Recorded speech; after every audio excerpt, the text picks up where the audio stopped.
Hello, I'm Andre and this is Osteo. Welcome to a place where I talk about knitting, fiber, spinning, whatever other nonsense I get up to.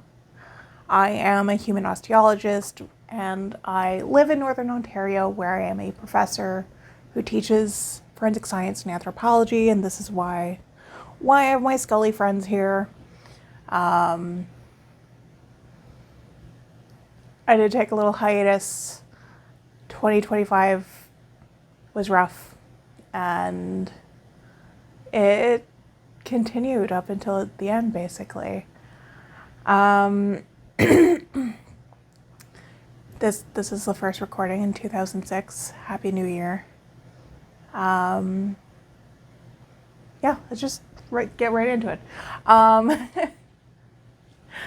While a lot of people, and I'm sure your YouTube feed is similar to mine, it's full of ambitious plans and make nines and all of these ideas to change and turn around. I'm doing things a little differently. Not that I've ever, well, no. It has been a while where I was deluded enough to think that a make nine was a realistic plan for myself. And honestly, after the way 2025 was, I just don't have the energy to go into that. So my approach to this year has been to pick kind of an overarching theme for every month, and not just my crafting. I've picked a theme for like the entire spheres or important areas of my life, and they are mostly intending to be gentle, again after a rough year, and just kind of to help me be more in tune with myself. So my January theme is grounding, something that I always struggle with. I tend to be kind of mile a minute, always thinking of different things and worrying about things and finding alternative plans for things. So yeah, grounding, at least in my crafting, has meant no big plans. Doing things that bring joy to my life. Simple projects and just moments where I can really kind of get into that meditative state. So my spinning, and you're going to see a heck of a lot of spinning. It has been a while, so it's not just been in the last month. My spinning has mostly just been working on existing projects, and doing things that feel good. My knitting, I have a lot of samples to work on, and I really truly do enjoy being of service in that fashion. And I've picked out one of my own whips that is quite basic in its construction, that I've been enjoying working on, and that I look forward to a finished project.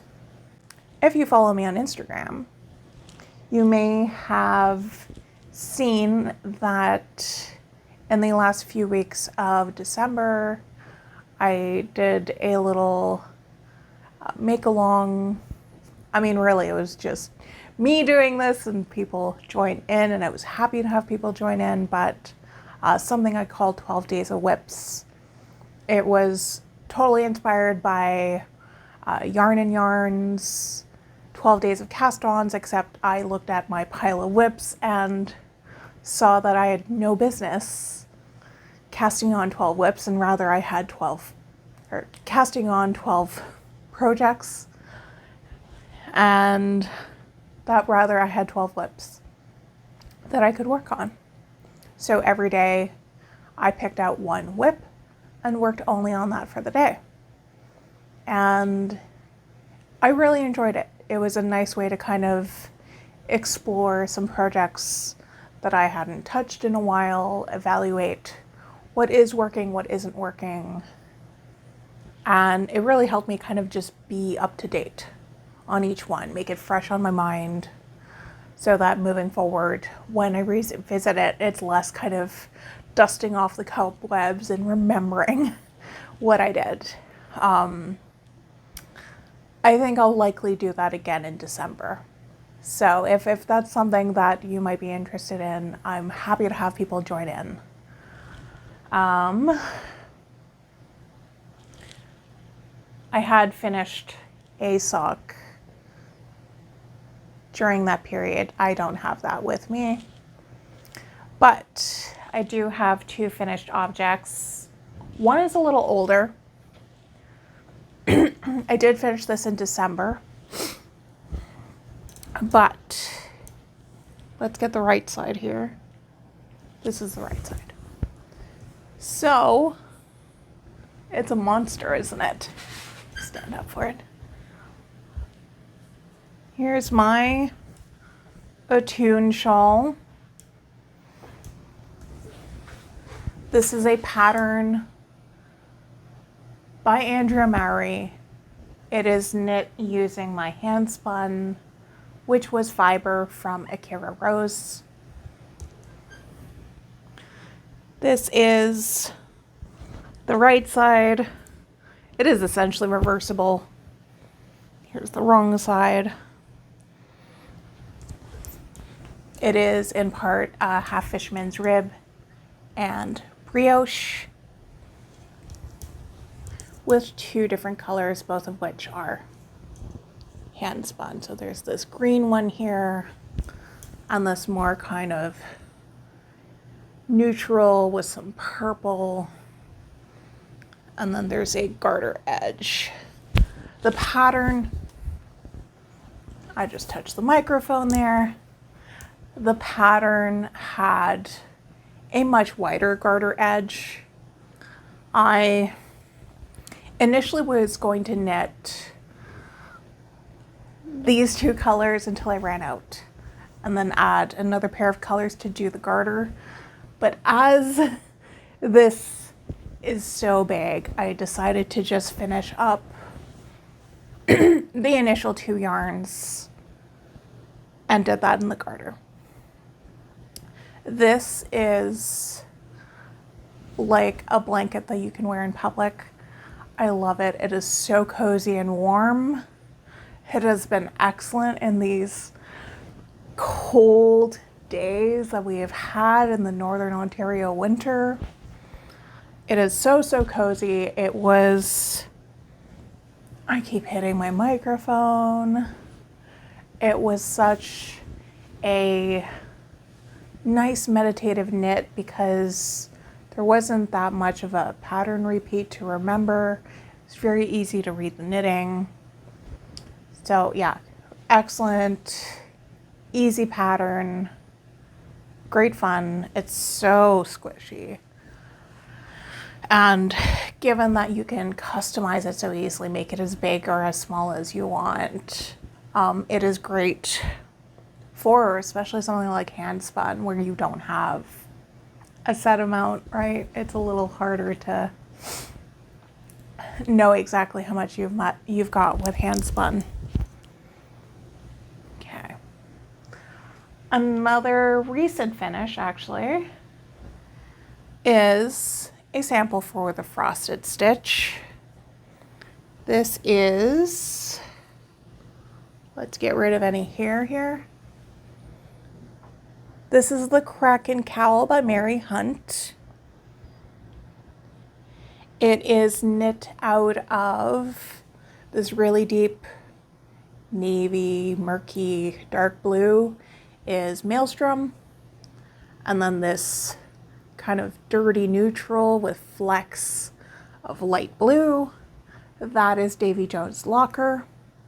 So both colors from the frosted stitch, originally from pirate boxes that are in her permanent collection. seemed quite appropriate to have it in this Kraken cowl. So this will be a sample that she'll bring along with her to various shows. It is my second time knitting the Kraken cowl pattern. Mary Hunt is really the master of these beautiful complex color work charts, and they are really fun to knit. They do take a little bit of extra attention to make sure that you're following the charts properly, but very fun and rewarding knit. So those are the two finished things I have to show. And I do have 3 projects, and I've got the book blanket as well. 3 projects that I have been working on lately. Like I said, 2 are samples, both for Krista.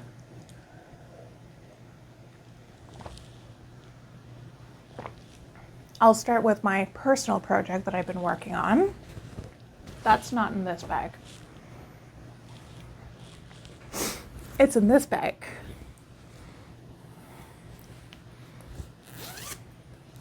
This is from Longview Creations. It glows in the dark. On the inside has like a orangey Halloween-y fabric. So there's been quite a lot of progress on this one since I last showed it.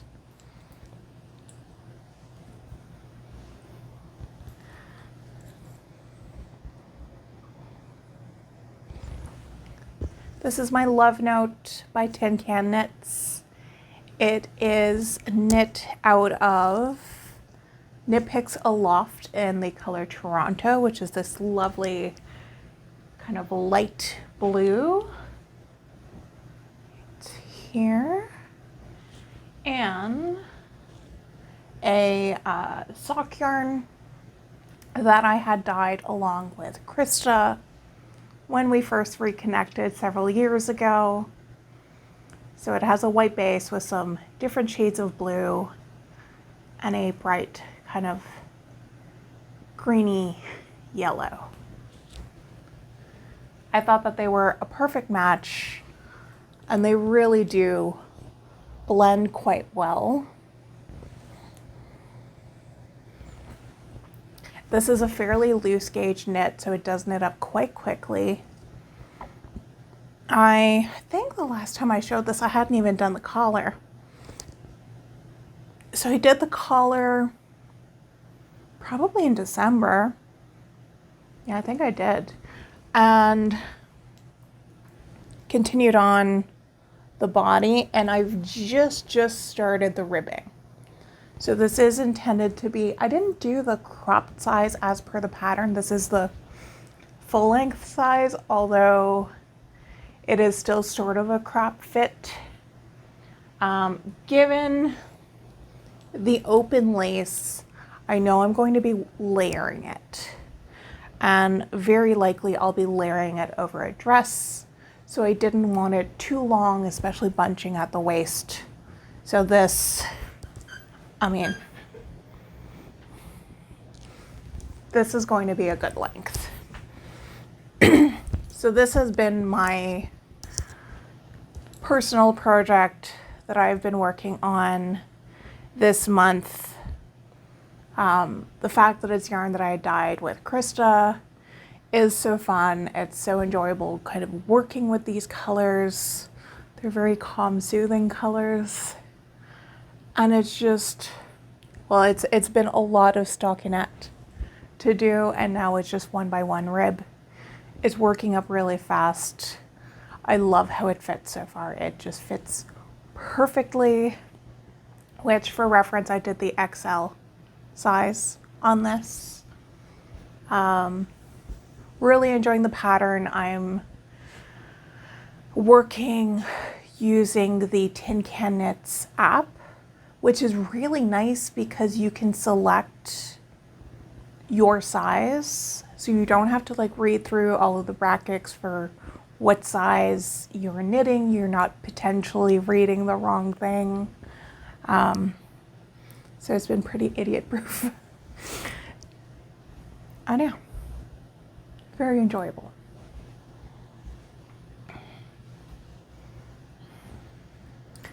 But beyond that,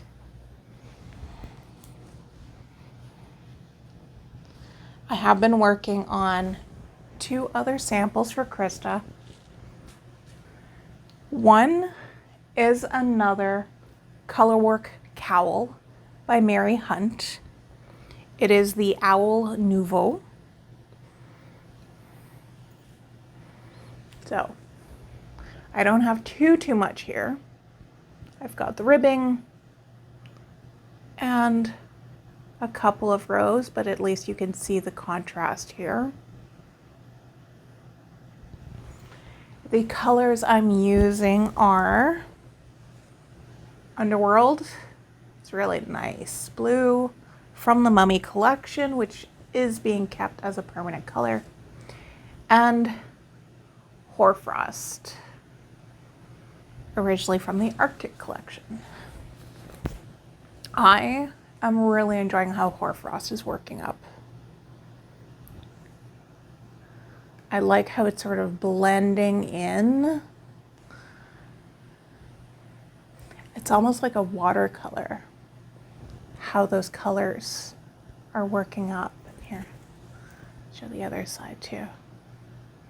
And it has excellent contrast to show off the design.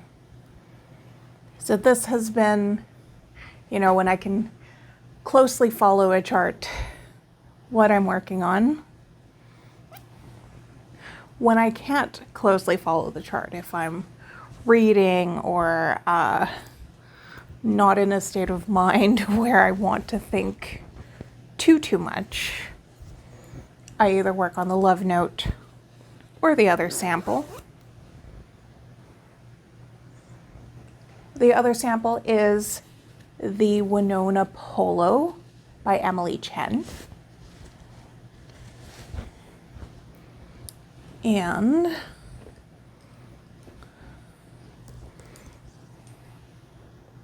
it is a top-down knit. It's written for worsted.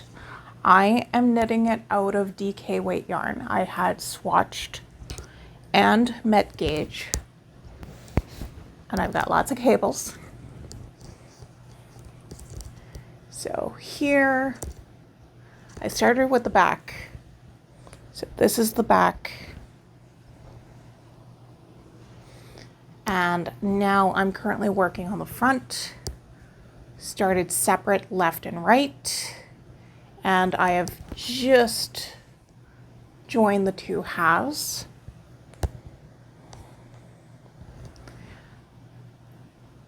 These are colors that are going to be debuted at Knit City. I think there are a couple of hints as to what the colors relate to. So let's just say it has to do with a certain Toronto sports team. Okay. So colors that will be available in Knit City. You may have seen that. I think her name is Carla Courtney, has been working with the colors as well. So there will be many represented in this. We're doing the version of the pattern that has all kinds of random stripes. So right now I only have 4 colors represented. There will be more. Once I finish the front here and I join front and back, I'll be picking up and doing it's like a polo neck shirt. So I'll be doing the collar and then continuing on with the body. That's what I've been working on. I am also continuing my lockdown blanket, which I am doing in colors inspired by the books that I've been reading. I don't remember where this was at the last time I showed it. Obviously, I'm not limiting it to the 1 year because I think I only read 10 books last year. But I know I've added 2 recently. So this was inspired by the book Hellbent by Leigh Bardugo. And then this was inspired by The Facemaker by Lindsay Fitzgerald. I had talked about this book in the previous episode. It's the one about Dr. Harold Gillies, who did plastic surgery for soldiers during World War I. Really, really interesting book. I am so impressed by Harold Gillies' story. Really an incredible person who did such valuable work. And while this was just a small note in the epilogue, one of the things that really won my respect for him was the fact that he performed one of the first bottom surgeries for a trans man, and that his work then, which was in like the 1940s, is still the basis of how that surgery is done today. And that despite what the attitudes were at the time, Dr. Gillies was really concerned just with patients having the lives that they wanted. And in the case of this gender-affirming surgery, Harold Gillies had to kind of be creative in how he reported it in order to not out his patient, and had reported that the surgery was due to the person's urethra being in the wrong position or something like that.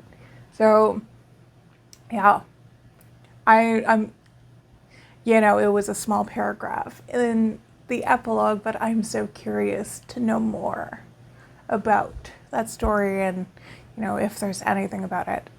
Either way, I loved it. Now I am in the thick of my Canada Reads madness. The long list came out last week, actually almost exactly a week ago. And I did my thing where I immediately put holds on all of the books I could from the library. There was one that I was able to get right away as an ebook, and that is Everything is Fine Here. And I am currently more than halfway through it. It takes place in Uganda, with the main character is the youngest of 2 sisters. She is doing her last year of high school. Her sister, who is an accomplished doctor, comes and visits, and she learns more about her sister's life. There's some family drama. It's been a very kind of quick-paced read, very entertaining.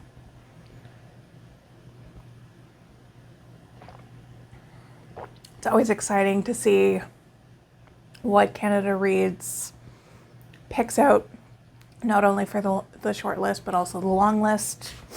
It's, I enjoy that it puts books that probably wouldn't normally be on my radar on there, and exposes you to such a variety of perspectives and voices.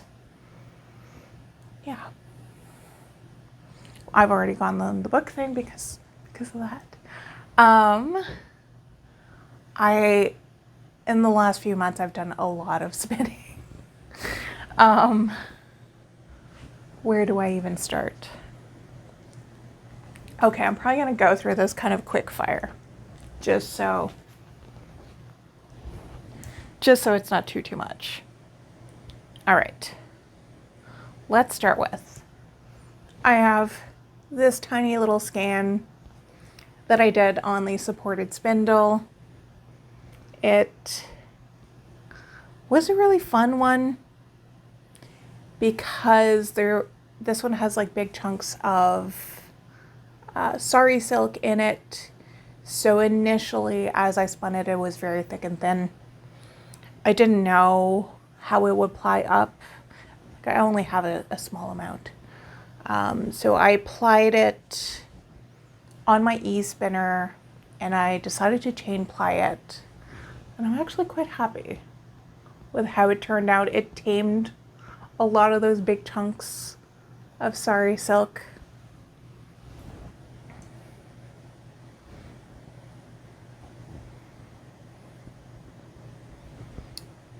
What else? Let's do the e-spinner ones next. Okay. This came from a Providence fiber subscription that I had done for 3 months. It was about 30 grams, and this is a Samoyed merino Samoyed wool blend.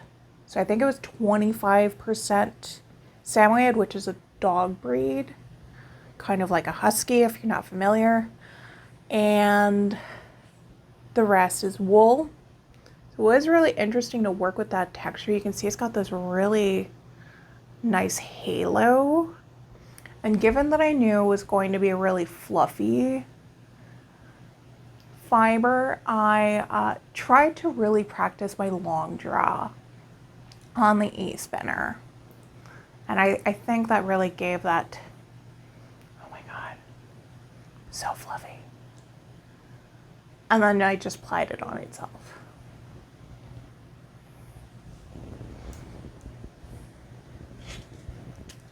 Oh, that one was on the wheel. This was not. This was spun again on my e-spinner, and I chain plied it. This was a bat that I bought from Hypnotized at the Perry Sound Fiber Festival last June. And absolutely love spinning it. It was so, it was just a dream to spin up. I think, actually, I've got the tag here.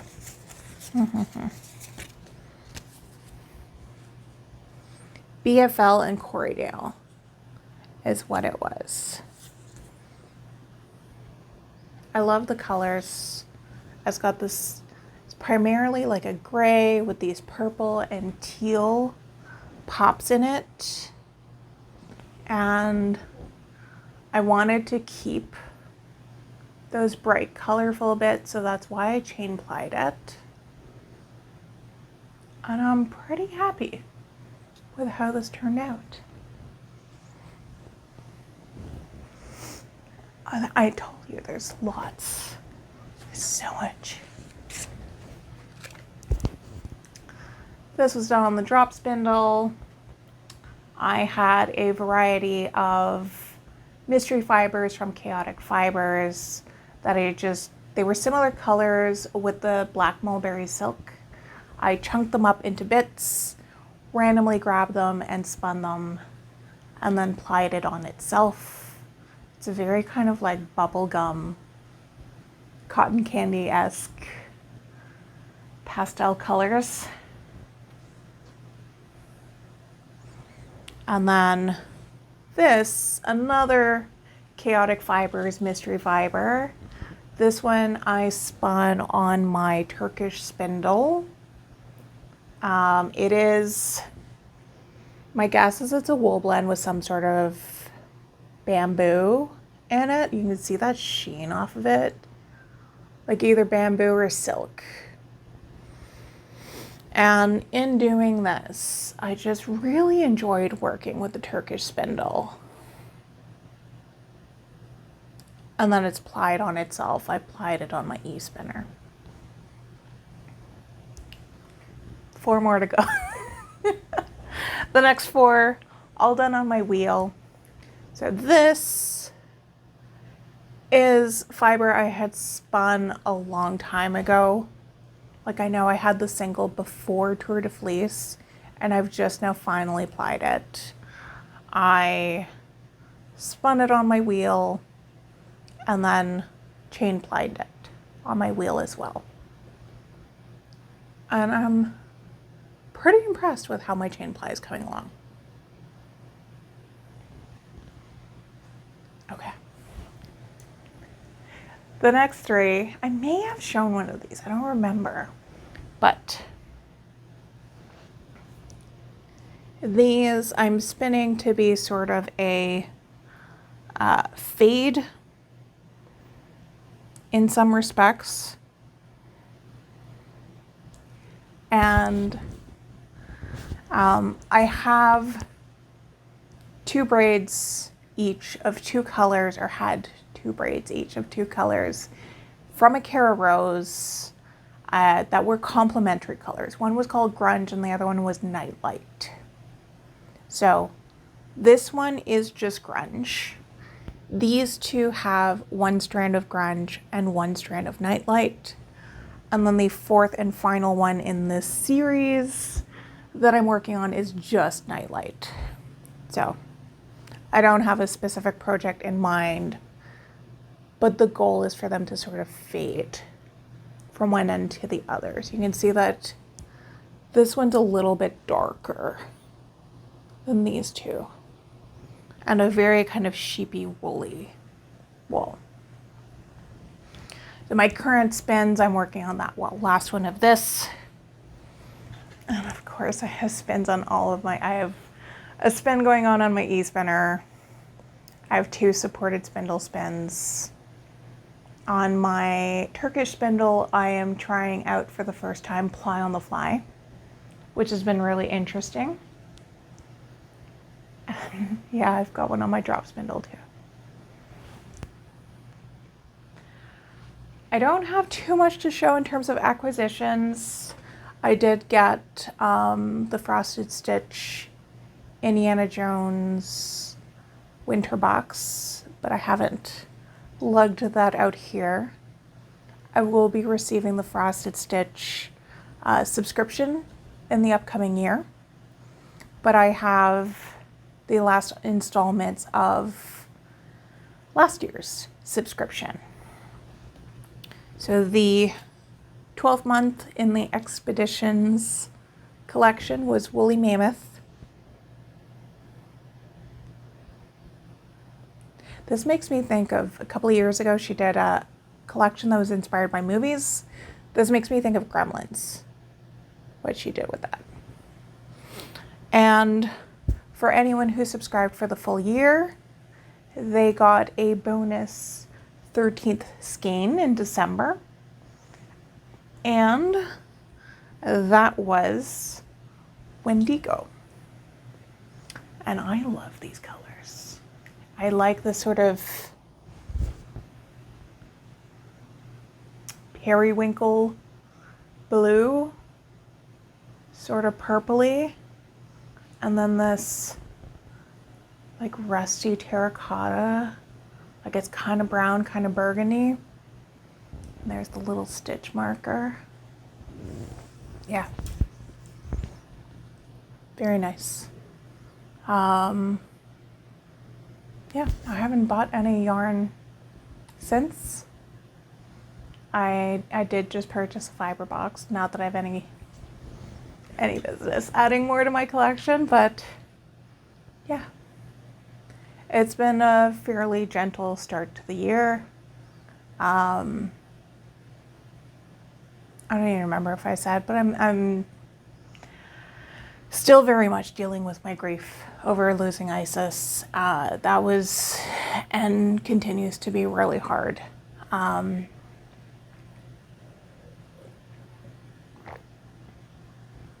After everything we went through with her cancer and her surgeries last year, she was doing so well, and we thought that we would get more time, and wasn't meant to be. So we're still very much adjusting to life without her. And that hasn't been without challenges. Yeah. Especially around the holidays, and like her birthday would have been December 24th. She would have been 13. So yeah.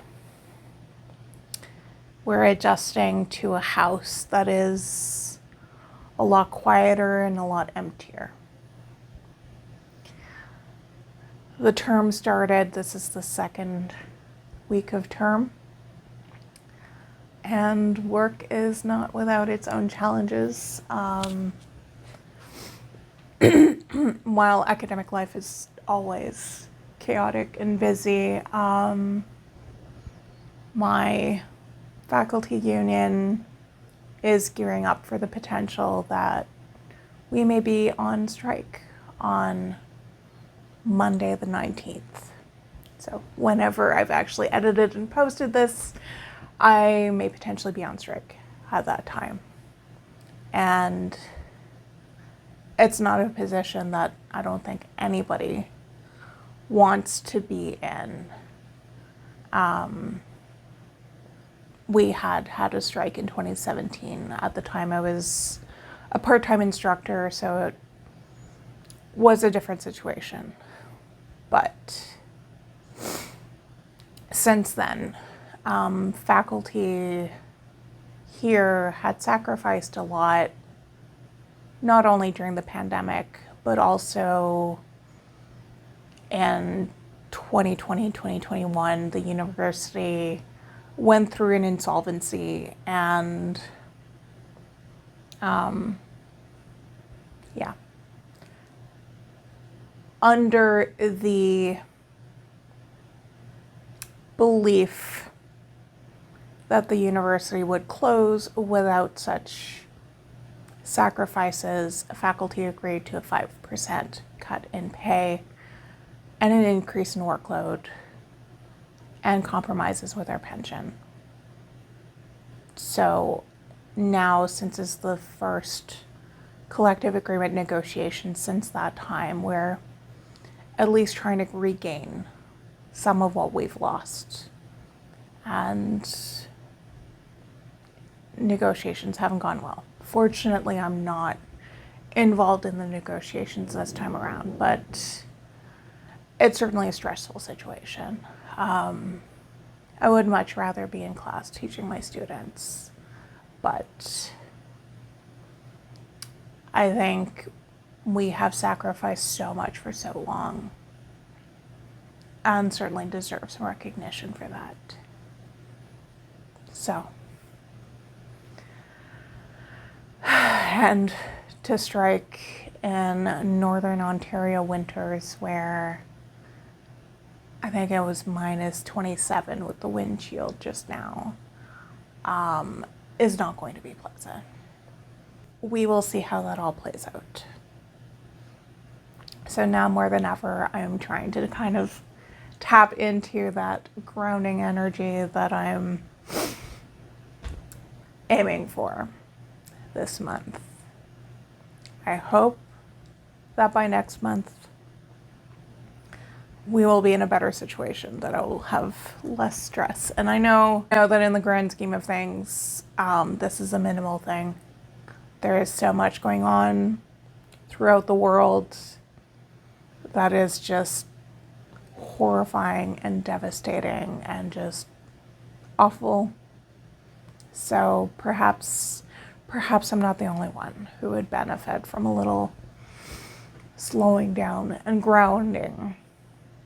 So if anything that I can put out there in the world, I just wish you some peace, be it small moments in the day, some moments to take care of yourself, and not in a commercial, self-care bubble bath kind of way, but just do something that takes care of your body, your mind, and your soul, whatever that is needed. And may this new year be a bit of a change of pace. Anyways, nice to talk to you again. whoever you are out there. I hope to try to get back into a bit of a routine. There are things that I'd very much like to do with this channel, but we'll see what happens. I don't want to make promises that I can't keep. Anyways, take those moments for things that take care of yourself.